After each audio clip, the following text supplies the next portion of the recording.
শরীফ ওসমান হাদি ইনকিলাব মঞ্চের মুখপাত্রের মৃত্যুতে শোকে স্তব্ধ পুরো দেশ। সন্ধ্যা 6:05 সিঙ্গাপুর থেকে দেশে আনা হবে এই জুলাই যোদ্ধাকে।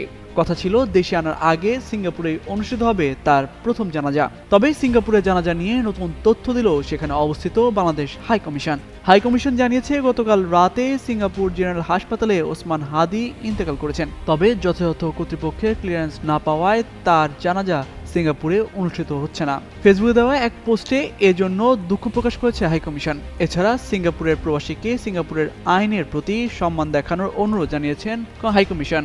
এর আগে বৃহস্পতিবার সামাজিক যোগাযোগ মাধ্যম ফেসবুকে এক পোস্টে ইনকিলাব মঞ্চ জানায়, হাদির প্রথম জানাজা সিঙ্গাপুরে অনুষ্ঠিত হবে। বাংলাদেশ বিমানের একটি বাণিজ্যিক ফ্লাইট শুক্রবার স্থানীয় সময় বিকেল 3:50 শহীদ ওসমান হাদিকে নিয়ে রওনা হবে। ঢাকায় অবতরণ করার সম্ভাব্য সময় সন্ধ্যা 6:05।